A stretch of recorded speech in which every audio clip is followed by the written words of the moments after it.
क्या आप जानते हैं आज 24 मार्च है। आज विश्व क्षय रोग दिवस है, वर्ल्ड ट्यूबरक्लोसिस डे। ये दिन इसलिए मनाया जा रहा है कि लोग ट्यूबरक्लोसिस के प्रति अवेयर हों, उसके कारणों को जानें, उनके लक्षणों को जानें और प्रॉपर चिकित्सा उसकी कराएं, जिससे कि ये ट्यूबरक्लोसिस 2030 तक विश्व से या हमारे देश से समाप्त हो जाए। तो इस वर्ष विश्व क्षय रोग दिवस की जो थीम है, yes we can end tuberculosis, हाँ हम टीबी को समाप्त कर सकते हैं। तो आइए हम सब मिलकर के टीबी को समाप्त करने में अपनी सहभागिता करें। ये सहभागिता ऐसे नहीं होगी, जब आप जानेंगे कि टीबी क्या है, हम उसको जल्दी से जल्दी पहचान लें और समय रहते ही उसका प्रॉपर ट्रीटमेंट या मैनेजमेंट करवा लें या कर लें, तो हम जल्दी ही उसको मैनेज ठीक कर सकते हैं इस ट्यूबरक्लोसिस को। तो चूंकि हम सब लोग ही जानते हैं कि ये ट्यूबरक्लोसिस बहुत लंबे समय से हमारे देश में, पूरे विश्व में ये बीमारी चली आ रही है। इसमें बहुत सारे लोग मृत्यु को प्राप्त हो चुके हैं। ऑन एवरेज देखें 2 से 3 लोग पर डे हमारे देश में इस ट्यूबरक्लोसिस की वजह से उनकी जान जा रही है। लगभग 1/4 पॉपुलेशन इस ट्यूबरक्लोसिस अफेक्टेड है। जरूरी नहीं कि 1/4 जो पॉपुलेशन अफेक्टेड है उन सभी में टीबी के लक्षण हो, लेकिन कहीं ना कहीं जो टीबी का जो बैक्टीरिया है वो उनके शरीर में रहता है या इन्फेक्शन उनको हुआ रहता है। तो अब हमें जानना ये आवश्यक है कि इसके पीछे कारण क्या है। इस ट्यूबरक्लोसिस के पीछे जो कारण है उसमें एक बैक्टीरिया होता है, उसे कहते हैं माइकोबैक्टीरियम ट्यूबरकुलाई। उसकी वजह से ये इन्फेक्शन होता है। इन्फेक्शन फैलता कैसे है, ये कोई व्यक्ति इन्फेक्टेड है वो इन्फेक्शन कैसे करता है। अगर उसको क्लिनिकल ट्यूबरक्लोसिस है, इट मींस उसके लक्षण उसमें हैं। खासकर जो पल्मोनरी ट्यूबरक्लोसिस है, लंग्स की अगर ट्यूबरक्लोसिस है, अगर वो छींक रहा है, खांस रहा है, थूक रहा है, वो पार्ट एयर के थ्रू किसी व्यक्ति के लंग्स में जाता है या उसके शरीर में जाता है, तो इसका इन्फेक्शन दूसरे व्यक्ति में हो जाता है। इसका जो इन्फेक्शन है हाथ मिलाने से, छूने से, कपड़े एक दूसरे के पहनने से ये नहीं फैलता है। अब जानेंगे कैसे कि ये ट्यूबरक्लोसिस हुआ है। एक तो लक्षण, तो इसके लक्षण सामान्यतया अगर आप देखें तो शरीर का वजन लगातार घटता जाना, छोटे बच्चे हैं उनकी ग्रोथ ना होना प्रॉपर तरीके से, उनका कफ मीन्स खांसी, 3 सप्ताह से ज्यादा अगर खांसी आ रही किसी बच्चे को, खांसी के साथ में कफ के साथ में ब्लड आ रहा है, खांसते समय सीने में दर्द हो रहा है, बुखार आ रहा है, खासकर रात में फीवर आता है, शाम के समय फीवर आता है, रात में पसीना आता है, कमजोरी महसूस होना, ये सारे लक्षण ट्यूबरक्लोसिस के होते हैं। और भी लक्षण होते हैं, जैसे मान लीजिए ट्यूबरक्लोसिस अगर लंग्स के अलावा किसी दूसरे पार्ट्स में है, जैसे कि स्पाइन में है, तो व्यक्ति को पॉट्स स्पाइन हो सकता है, कुबड़ा हो सकता है, उसके लक्षण अलग होते हैं। अगर टीबी का इन्फेक्शन ब्रेन में हो जाए, ट्यूबरकुलर मेनिंजाइटिस हो सकती है।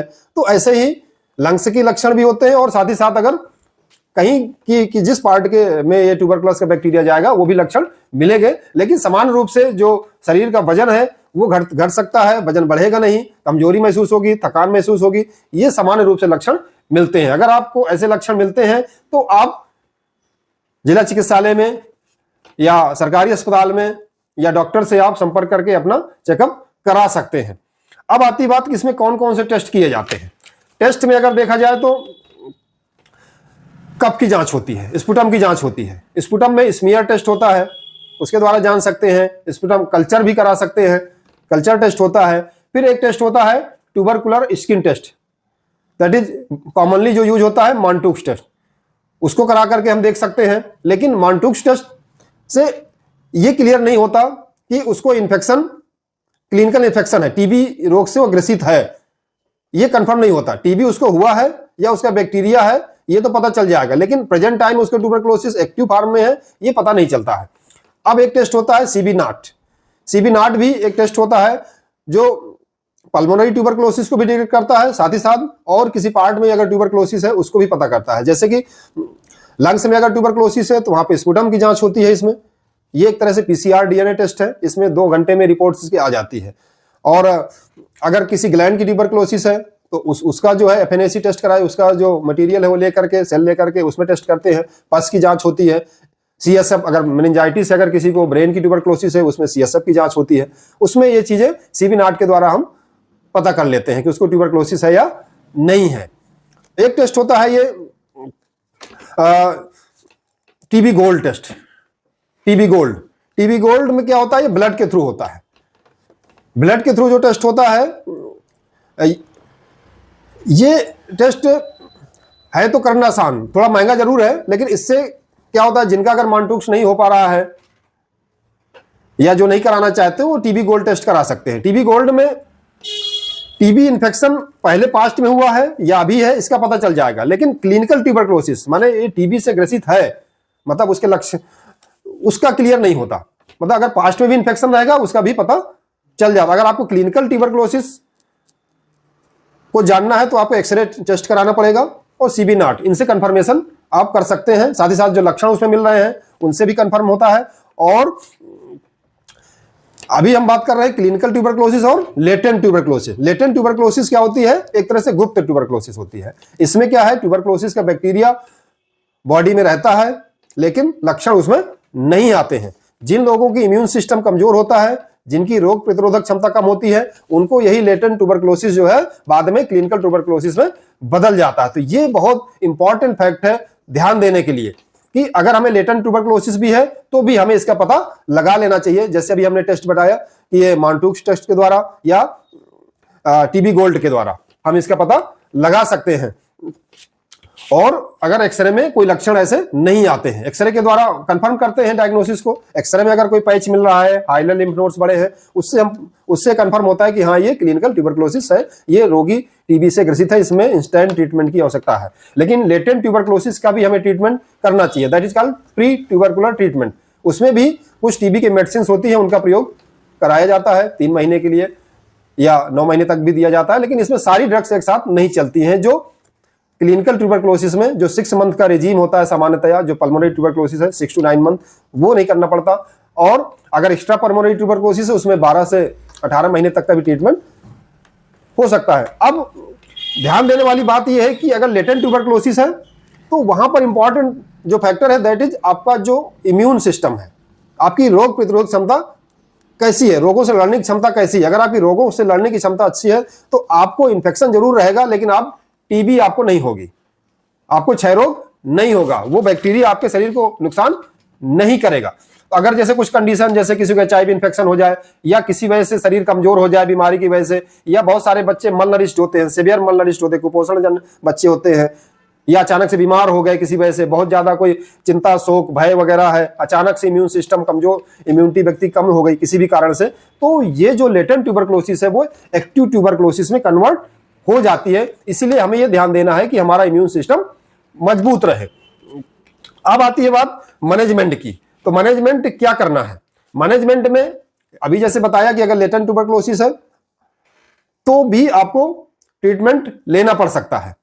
लेटेंट ट्यूबरक्लोसिस लगभग 5 से 10% व्यक्ति में ही वो क्लिनिकल ट्यूबरक्लोसिस में चेंज होती है।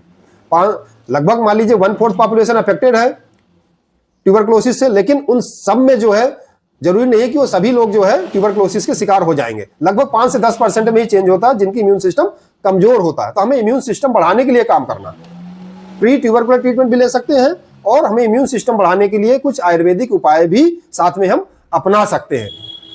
ये जो ट्यूबरक्लोसिस है इसका आयुर्वेद में भी डिस्क्रिप्शन मिलता है। आयुर्वेद में एक डिजीज है राजअस्थमा। राजअस्थमा का अच्छे तरीके से हमारे चरक संहिता में, सुश्रुत संहिता में, आयुर्वेद के ग्रंथों में प्रॉपर डिस्क्रिप्शन मिलता है। तो उसके जो लक्षण है राजअस्थमा के, वो ट्यूबरक्लोसिस के लक्षण से मेल खाते हैं। वहां पर भी कुछ कारण दिए हुए हैं कि राजअस्थमा से हम कैसे बच सकते हैं। तो वहां पे बेसिकली जो 4 कारण बताए गए हैं, साहस, संधारण, विस्मासन और क्षय। तो ये जो 4 कारण है इस पे भी हमें ध्यान देना होगा। तो साहस, जो हम अपनी क्षमता से ज्यादा कार्य ना करें, हमारी जितनी शक्ति है उतना ही हम कार्य करें। उससे ज्यादा अगर आप कार्य करते हैं तो आपके लंग्स में घाव हो सकता है, लंग्स में क्षत हो सकता है। आपको अगर लेटेंट ट्यूबरक्लोसिस है तो एक्टिव ट्यूबरक्लोसिस में वो चेंज भी हो सकती है। संधारण, वेग का धारण करना, जो आपकी नेचुरल अर्जेज है उनको हमें नहीं रोकना। नेचुरल अर्जेज जैसे हमें यूरिन पास आउट करना है तो आप टाइमली यूरिन पास आउट करें। आपको स्टूल पास करने की इच्छा हो रही तो आप स्टूल पास करें। आपको खांसी आ रही तो आप प्रॉपर खांस लें, स्नीजिंग हो रही तो आप उसको ना रोकें। तो अबाउट 13 हमारे नेचुरल अर्जेज होते हैं, उन्हें हमें नहीं रोकना चाहिए। अगर आप उनको रोकते हैं तो आपकी बॉडी भी क्षय को प्राप्त होगी और वो ट्यूबरक्लोसिस या क्षय रोग होने में वो मदद करता है। वो तीसरी बात जो हमने बताई, साहस, संधारण, विस्मासन। आपका जो डाइट है ना प्रॉपर होनी चाहिए। जब आपको भूख लगती है तभी आपको खाना खाना चाहिए, खाना भी आपका अच्छा होना चाहिए। और फिर क्षय, एक कारण होता है क्षय। किसी भी वजह से बॉडी अगर क्षय का शिकार, मतलब बॉडी आपकी कमजोर होती है, आपका वजन घटता है, आप भोजन कम कर रहे हैं, स्टारवेशन बहुत ज्यादा एकदम से आप जो है खाना बंद कर दिए, किसी भी वजह से, बीमारी की वजह से आपका वजन घट गया, शोक चिंता की वजह से घट गया, एक कारण वहां पर बताया गया है। प्रतिलोम क्षय की बात हमारे आयुर्वेद ग्रंथों में कही गई है।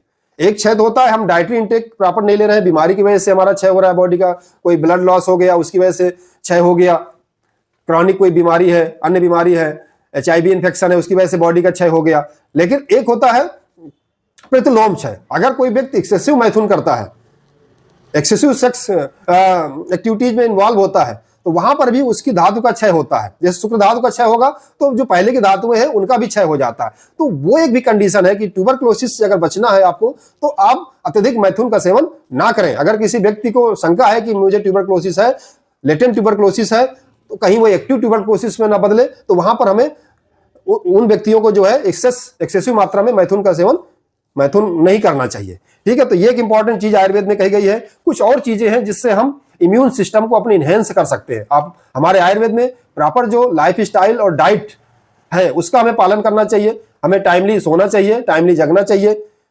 रूटीन जो अपना है उसको प्रॉपर, जब हमें भूख लगे तभी खाना लेना है, खाने में सारी चीजें होना चाहिए। आपके खाने में प्रोटीन डाइट अच्छी होनी चाहिए, फलों का सेवन अच्छा करना चाहिए, द्राक्षा है, इन चीजों का, सहजन है, दालों का सेवन करना चाहिए। तो इन चीजों का आप सेवन करें, द्राक्षा। तो ये रूटीन जो आपकी डाइट है वो प्रॉपर अच्छी होनी चाहिए, हर चीज होनी चाहिए खाने में, दूध वगैरह होना चाहिए, घी भी होना चाहिए। तो हर चीज मतलब एक तरह से जो षड्रस युक्त आहार होना चाहिए। साथ ही साथ कुछ मेडिसिन का भी हम प्रयोग कर सकते हैं, जैसे कि हमारे आयुर्वेद में च्यवनप्राश है, च्यवनप्राश का आप रूटीन में प्रयोग कर सकते हैं इम्यून सिस्टम को इनहेंस करने के लिए। बच्चों की अगर इम्यूनिटी को आपको बढ़ाना है तो आप स्वर्णप्राशन जैसी एक विधि होती है हमारे आयुर्वेद में, उसको भी आप करा सकते हैं। इसमें सोने की भस्म को मधु और घृत के साथ में बच्चे को दिया जाता है, उसका भी प्रयोग आप स्टार्टिंग एज में बच्चों को कराएंगे तो बच्चे का इम्यून सिस्टम इनहेंस होगा और टीबी के साथ साथ अन्य बीमारियों से भी उसको लड़ने की जो क्षमता है वो बढ़ेगी। तो एक तो ये है, और कुछ मेडिसिन भी हैं, उनको आप एलोपैथिक मेडिसिन के साथ साथ आयुर्वेदिक मेडिसिन का प्रयोग भी आप कर सकते हैं। मेडिसिन में जैसे आप राजमगांक रस है, मृगांक रस है, 64 प्रहरी पिपली है, छागलाद घृत है, कुछ ऐसी मेडिसिन, जैसे आप ट्यूबरक्लोसिस की मेडिसिन चला रहे हैं, ATT चला रहे हैं, तो आप कुछ ऐसी मेडिसिन भी साथ में चला सकते हैं जो आपकी इम्यून सिस्टम की इनहेंस करे, साथ ही साथ लीवर के लिए भी प्रोटेक्शन का काम करे। उसमें पिपली एक बहुत बढ़िया ड्रग है, वो आपके लीवर को भी प्रोटेक्ट करती है, साथ ही साथ जो है एंटी ट्यूबरकुलर उसका एक्शन भी है। तो ऐसी मेडिसिन का प्रयोग भी आप साथ में करें किसी चिकित्सक के सलाह, आयुर्वेदिक चिकित्सक के परामर्श के अनुसार से। तो इस तरीके से हम देखेंगे कि जो आयुर्वेदिक जो मेडिसिन है उनको आप लेटेंट ट्यूबरक्लोसिस के केस में भी कर सकते हैं।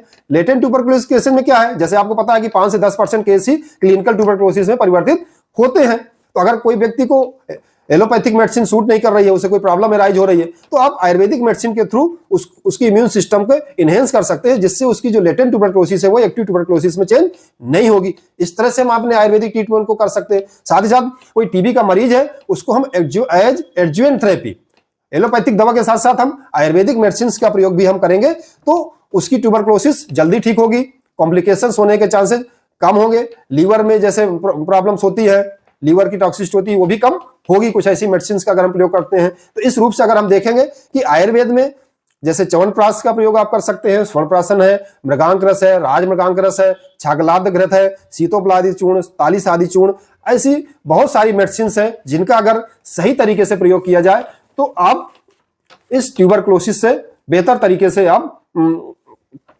अपने शरीर को बेहतर तरीके से आप मैनेज कर सकते हैं। गवर्नमेंट द्वारा बहुत सारे प्रोग्राम्स ट्यूबरक्लोसिस के नियंत्रण के लिए चलाए जा रहे हैं, जैसे कि एक नीच है पोर्टल बनाया है ministry of health and family welfare, जो हमारी गवर्नमेंट ऑफ इंडिया की है, उन्होंने एक ऐप बनाया है नीच है, जिसके द्वारा जो है जागरूकता और मॉनिटरिंग, उनके ट्रीटमेंट की मॉनिटरिंग और रजिस्ट्रेशन वगैरह सारा कुछ, और जो टीबी के मरीज हैं उनके लिए एक निक्षय पोषण कार्यक्रम भी चलाया जाता है, उनको कुछ मदद भी दी जाती है जिससे वो अपने पोषण को प्रॉपर कर पाए।